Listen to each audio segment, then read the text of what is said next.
नमस्कार। हमारे पूर्वजों की कहानी किसी जासूसी नॉवल से कम नहीं है। सबूत के तौर पर हमारे पास सिर्फ कुछ बिखरी हुई हड्डियां हैं और पत्थर के औजार। आज हम इन्हीं सुरागों को जोड़कर लाखों साल पुरानी इस गुत्थी को सुलझाने की कोशिश करेंगे कि हम यानी इंसान यहाँ तक पहुंचे कैसे। और ये एक ऐसी कहानी है जो हर पल बदल रही है। हम्म। हर नई खोज हमारे अतीत की तस्वीर को और साफ कर देती है या कभी-कभी और ज्यादा उलझा भी देती है। तो आज हमारी कोशिश यही रहेगी कि इन बिखरे हुए सुरागों से एक मतलब की तस्वीर बनाई जाए। बिल्कुल। तो इस जासूसी कहानी का पहला किरदार कौन है? हमारे स्रोत बताते हैं कि इसकी शुरुआत अफ्रीका में होती है। एक जीव है जिसका नाम है ऑस्ट्रेलोपिथेकस। नाम तो बड़ा भारी भरकम लगता है। नाम का मतलब असल में काफी सीधा है, दक्षिणी बंदर। अच्छा, दक्षिणी बंदर। जी। और ये नाम काफी हद तक सही भी है। ये हमारे शुरुआती पूर्वज थे, लगभग 5.5 लाख से 15.5 लाख साल पहले। 5.5 लाख साल। हाँ, अगर आप उन्हें देखते तो शायद बंदर ही समझते। लेकिन उनमें एक बात थी जो उन्हें सबसे अलग बनाती थी। एक ऐसी चीज जिसने मतलब सब कुछ बदल दिया। और वो क्या थी? वो 2 पैरों पर चल सकते थे, सीधे। अच्छा। ये सुनने में शायद बहुत बड़ी बात ना लगे, लेकिन यही हमारे विकास की सबसे बड़ी छलांग थी। सोचिए, जैसे ही आप 2 पैरों पर सीधे खड़े हुए, आपके हाथ आजाद हो गए। बिल्कुल। अब आप चलते चलते अपने बच्चों को उठा सकते हैं, खाना एक जगह से दूसरी जगह ले जा सकते हैं, या खतरनाक जानवरों से बचने के लिए पत्थर उठा सकते हैं। इसने सामाजिक ताने बाने को ही बदल दिया। वाह। तो ये सिर्फ चलने के तरीके का बदलाव नहीं था, ये एक पूरी जीवन शैली का एक रेवोल्यूशन था। लेकिन दिमाग का क्या? स्रोत बताते हैं कि उनके दिमागी क्षमता सिर्फ 400 क्यूबिक सेंटीमीटर थी। ये कितना होता है? देखिए, 400 सीसी का दिमाग आज के एक चिंपैंजी के दिमाग के लगभग बराबर होता है। ओहो, मतलब सोचने समझने की क्षमता बहुत सीमित थी। बहुत सीमित। वो बस एक शुरुआती बिंदु थे। ठीक है, तो उनके हाथ आजाद हो गए।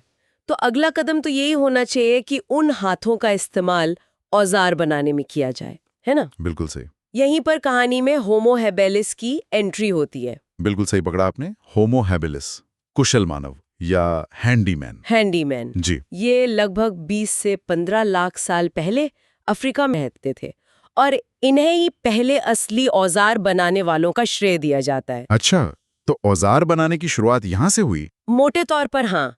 हालांकि कुछ नई खोजें इशारा करती हैं कि शायद ऑस्ट्रेलोपिथेकस भी पत्थरों का इस्तेमाल करते थे, तो वो लाइन थोड़ी धुंधली है। लेकिन हेबिलिस ने इसे एक कला का रूप दिया, ये बात पक्की है।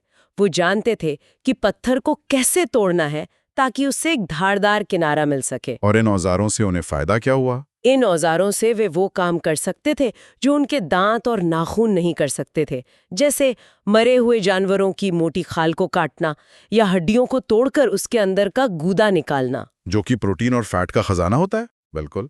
और इसी बेहतर पोषण ने एक और बड़े बदलाव को जन्म दिया। उनके दिमाग का आकार बढ़ गया। हाँ, लगभग 500 से 700 क्यूबिक सेंटीमीटर तक। मतलब दिमाग के आकार में लगभग 50% की बढ़ोतरी। ये तो किसी फीचर फोन से सीधे स्मार्टफोन पर आने जैसा हो गया। बहुत सही एनालॉजी है। और ये एक तरह का फीडबैक लूप बन गया। बेहतर औजार मतलब बेहतर खाना, बेहतर खाना मतलब बड़ा दिमाग, एग्जैक्टली।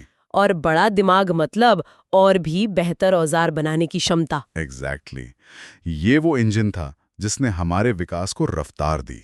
ठीक है, तो अब हमारे पूर्वजों के पास औजार हैं, बड़ा दिमाग है, लेकिन वो अभी भी सिर्फ अफ्रीका तक ही सीमित है। कहानी का अगला हीरो कौन है? होमो इरेक्टस। हाँ, होमो इरेक्टस यानी सीधा खड़ा होने वाला मानव। सीधा। ये लगभग 18 लाख साल पहले सामने आया और वे असल मायनों में ग्लोबल सिटीजन बनने की राह पर थे। उनका दिमाग और भी बड़ा हो चुका था, लगभग 800 से 1200 क्यूबिक सेंटीमीटर। लेकिन स्रोत कहते हैं कि उनकी असली सुपर पावर कुछ और थी। जी, उनकी असली सुपर पावर थी आग पर काबू पाना। आग, ये सुनने में बहुत बड़ा लगता है। क्या वे सिर्फ ठंड से बचने के लिए इसका इस्तेमाल कर रहे थे? नहीं नहीं, ये एक ऐसा आविष्कार था जिसने सब कुछ बदल दिया। आग का मतलब सिर्फ गर्मी या जंगली जानवरों से सुरक्षा नहीं था। आग का मतलब था पका हुआ खाना। अच्छा। और पका हुआ खाना पचाना आसान होता है। इसका मतलब है कि शरीर को पाचन पर कम ऊर्जा खर्च करनी पड़ती थी और वैज्ञानिकों का मानना है कि यही अतिरिक्त ऊर्जा हमारे दिमाग को और बड़ा और जटिल बनाने में इस्तेमाल हुई। मतलब आग ने सिर्फ हमारा खाना नहीं पकाया, उसने हमारे दिमाग को भी पकाया। बिल्कुल सही। और इसी वजह से वे अफ्रीका के गर्म मौसम से निकलकर एशिया और यूरोप के ठंडे इलाकों में फैल सके। इसीलिए हमें होमो इरेक्टस के जीवाश्म चीन, दक्षिण एशिया हर जगह मिलते हैं। और उनके साथ मिलता है उनका खास औजार, हस्तकुल्हाड़ी, हैंड एक्स। स्रोत में इसका भी जिक्र है। हाँ, ये हस्तकुल्हाड़ी उस समय का स्विस आर्मी नाइफ था। आंसू की बूंद के आकार का एक औजार जिसे काटने, खोदने, छीलने हर काम के लिए इस्तेमाल किया जा सकता था। और सबसे हैरान करने वाली बात यह है कि इसकी डिजाइन लाखों साल तक नहीं बदली और ये हर जगह एक जैसी ही मिलती है। जी, ये दिखाता है कि ये कितना सफल आविष्कार था। अच्छा, तो अब कहानी हम तक पहुंच रही है। अब आते हैं हम पर। होमोसेपियंस यानी बुद्धिमान मानव। स्रोत में दो तरह के होमोसेपियंस का जिक्र है। एक तो है निएंडरथाल और फिर है हम। इनमें क्या फर्क था? ये एक बहुत ही दिलचस्प सवाल है। निएंडरथाल जो यूरोप और पश्चिमी एशिया में रहते थे, वो हमारे चचेरे भाई की तरह थे, सीधे पूर्वज नहीं। और दिमाग तो उनका हमसे भी बड़ा था। हाँ, उनका दिमाग का आकार तो हमसे भी बड़ा था, लेकिन फिर भी वे विलुप्त हो गए और हम बच गए। तो अगर दिमाग का आकार सब कुछ नहीं था, तो हम में ऐसी क्या खास बात थी? शायद ये दिमाग के आकार की नहीं, बल्कि उसके अंदर की वायरिंग की बात थी। हम यानी होमोसेपियंस सेपियंस, जो लगभग 1,15,000 साल पहले अफ्रीका में विकसित हुए, हमने ज्यादा जटिल और विशेष औजार बनाए, जैसे हड्डी से बनी सुइयां, भाले फेंकने के यंत्र। और सबसे जरूरी, हमने भाषा और कला को जन्म दिया। स्रोत बताते हैं कि भाषा की उत्पत्ति अब लगभग 50,000 साल पहले मानी जाती है। जी, और ये वो समय था जब इंसानी रचनात्मकता में एक विस्फोट हुआ। इसी समय को उत्तर पाषाण काल कहते हैं। बिल्कुल, दुनिया भर में हमें इसी समय से गुफाओं में चित्रकारी, छोटी छोटी मूर्तियां, ये सब मिलने लगता है ना? सही कहा। ये इस बात का सबूत है कि इंसान अब सिर्फ जिंदा नहीं रह रहा था, बल्कि अपनी दुनिया को समझने और उसे सिंबल्स के जरिए दिखाने की कोशिश भी कर रहा था। ये तो हुई दुनिया की कहानी, एक शानदार सफर। लेकिन हमारे अपने घर यानी भारत में इस कहानी के कौन से पन्ने मिलते हैं? भारत की कहानी थोड़ी ज्यादा रहस्यमयी है। रहस्यमयी क्यों? क्योंकि यहाँ जीवाश्म के सबूत बहुत कम मिले हैं। जो सबसे शुरुआती सुराग मिलते हैं वे शिवालिक की पहाड़ियों से हैं। रामापिथेकस और शिवापिथेकस नाम के जीवों की खोपड़ियां, लगभग 22 लाख साल पुरानी। लेकिन स्रोत में ये भी लिखा है कि ये बंदर जैसे लगते थे और बाद में विलुप्त हो गए। तो क्या ये एक बंद गली थी, एक ऐसी शाखा जो आगे नहीं बढ़ी? हाँ, ऐसा ही लगता है। ये एक शुरुआती प्रयोग की तरह थे जो सफल नहीं हुआ। वे हमारे विकास की मुख्य कहानी से जुड़े हुए नहीं लगते। तो इसका मतलब ये है कि भारत में इंसानों की कहानी बाहर से हुए प्रवास की लहरों की है। बिल्कुल। तो फिर भारत में पहला असली इंसानी सबूत कब और कहाँ मिला? इसके लिए हमें समय में बहुत आगे आना पड़ेगा। 1982 में मध्य प्रदेश की नर्मदा घाटी में हथनोड़ा नाम की जगह पर एक लगभग पूरी खोपड़ी मिली। हाँ, मैंने इसके बारे में पढ़ा है। ये बहुत बड़ी खोज थी। भारत में मिली अब तक की सबसे महत्वपूर्ण खोजों में से एक। पहले इसे होमो इरेक्टस माना गया, लेकिन अब इसे आर्किक होमो सेपियंस के रूप में पहचाना जाता है। आर्किक होमो सेपियंस, इसका क्या मतलब है? क्या ये हमारा सीधा पूर्वज है? आर्किक का मतलब है कि इसमें पुरानी और नई दोनों विशेषताएं थी, होमो इरेक्टस वाली भी और हम आधुनिक इंसानों वाली भी। ये उस बीच की कड़ी की तरह है। अच्छा, एक ट्रांजिशन फेज का सबूत। बिल्कुल, ये इस बात का पक्का सबूत है कि भारत भी इंसानी विकास की वैश्विक कहानी का एक अहम हिस्सा था। कमाल है। तो हमारे पास एक बीच की कड़ी का सबूत है।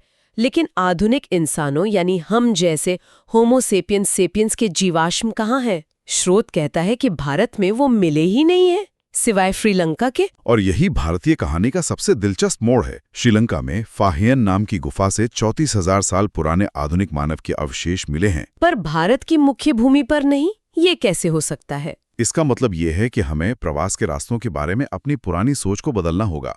ज्यादातर ये माना जाता था कि लोग उत्तर पश्चिम से भारत में आए, लेकिन ये स्रोत एक नई थ्योरी की ओर इशारा करता है। और वो क्या है? कि पहले आधुनिक इंसान भारत में उत्तर से नहीं, बल्कि लगभग 50,000 साल पहले अफ्रीका से सीधे एक तटीय रास्ते के जरिए दक्षिण भारत में आए। समुद्र के किनारे किनारे? जी, वे समुद्र के किनारे किनारे चलते हुए आए और वहां से वे श्रीलंका और फिर शायद दक्षिण पूर्व एशिया की ओर बढ़ गए। वाओ! तो हम एक ऐसे सफर की बात कर रहे हैं जो जमीन के रास्तों से नहीं बल्कि समंदर के किनारे से हुआ। ये तो पूरी कहानी को ही पलट देता है। हाँ, और ये दिखाता है कि हमारे पूर्वज कितने साहसी और अनुकूलनशील थे। भारतीय उपमहाद्वीप की कहानी एक सीधी रेखा नहीं है।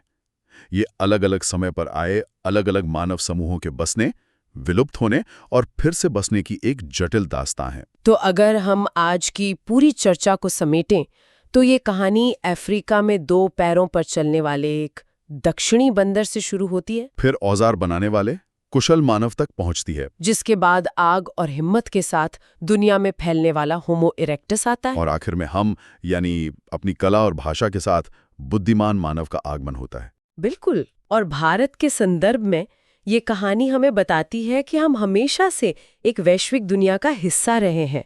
यहाँ प्रवास की कई लहरें आईं और उन्हीं सबके मेल से आज का भारतीय उपमहाद्वीप बना है। सही बात है। सबूत भले ही बिखरे हुए हों, लेकिन ये हमें याद दिलाता है कि हम सब एक बड़े वैश्विक मानव परिवार का हिस्सा हैं। ये सब हमें सोचने के लिए एक आखिरी सवाल पर छोड़ जाता है।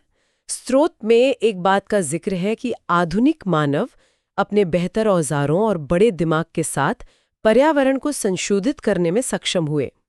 आज हम जहां खड़े हैं उसे देखते हुए ये सवाल मन में आता है, हमारे विकास के सफर में वो कौन सा मोड़ था जब पर्यावरण को सिर्फ संशोधित करने की हमारी क्षमता उसे पूरी तरह से बदलने की ताकत में तब्दील हो गई। एक ऐसा सवाल जो हमारे सबसे गहरे अतीत को हमारे सबसे जरूरी वर्तमान से जोड़ता है।